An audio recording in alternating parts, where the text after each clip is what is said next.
Hello everyone, welcome to my cooking blog.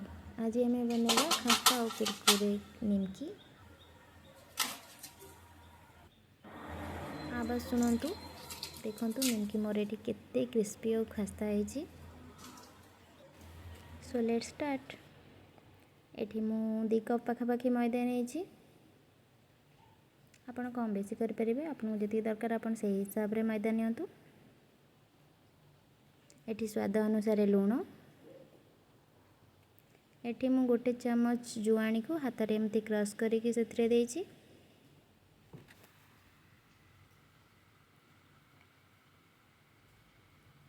Half चामच कला जीरा। सबुठ important एथिरे मु 2 चामच घी दौची। आपन एठी तेल मध्य दे परिबे। एबे से सबको भल करके मिक्स कर दबा।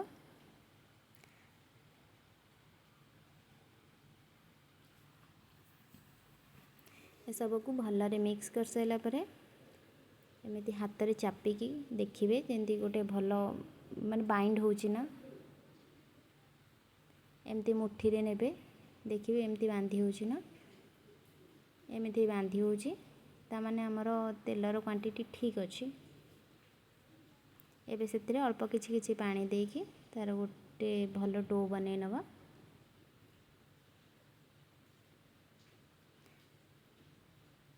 नॉर्मल आमे जेमिति अटा चकटंती बस सेमिति चकटी यार गोटे डो बनै नबा। आ ताकू 10 रु 15 मिनिट पे रेस्ट रे छाड़ दबा।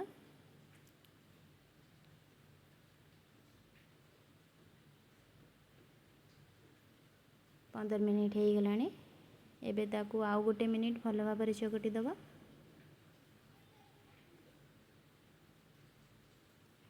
एबे तार गुला बनै नबा।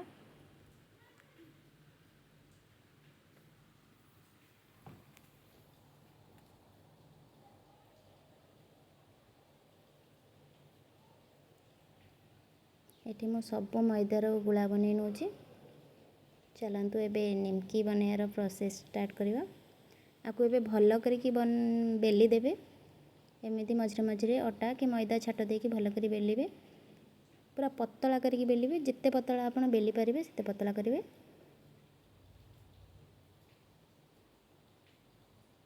मु एठी पूरा पतला करके बेली दउची।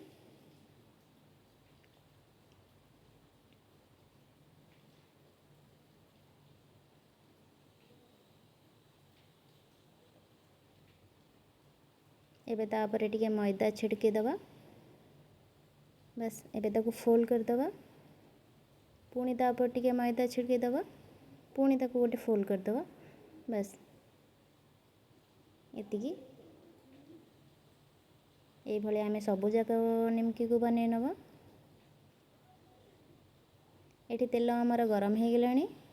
निमकी गुडा को आमे एबे तेल रे दे दबा।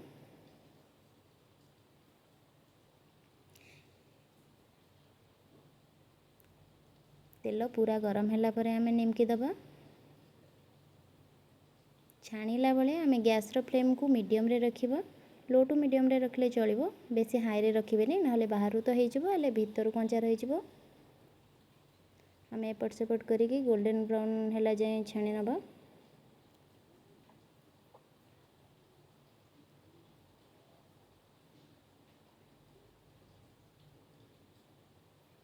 देखंतु निमकी हमर एठी पूरा गोल्डन ब्राउन हे गेलानी। एबे आमे गोटे झरा साहाय्य रे ताकू काढी दबा।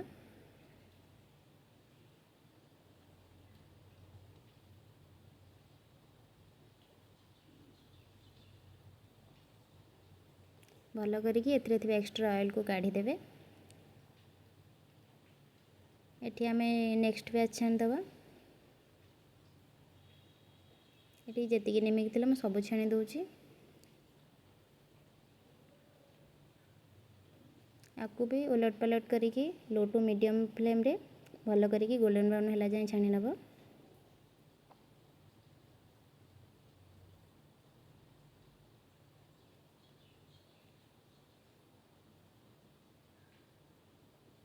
एई परिबा परे मैं सब निमकी गुडा को छाणी नेउची। रेडी हे गला हमर निमकी। ଯଦି ଆପଣମାନଙ୍କୁ ମୋ ରେସିପି ଭଲ ଲାଗିଥିବ ତାହେଲେ ମୋ ଚ୍ୟାନେଲକୁ ସବସ୍କ୍ରାଇବ୍ କରିବାକୁ ଭୁଲିବେନି। ପୁଣି ଦେଖା ହେବ ନେକ୍ସଟ ଭିଡ଼ିଓରେ।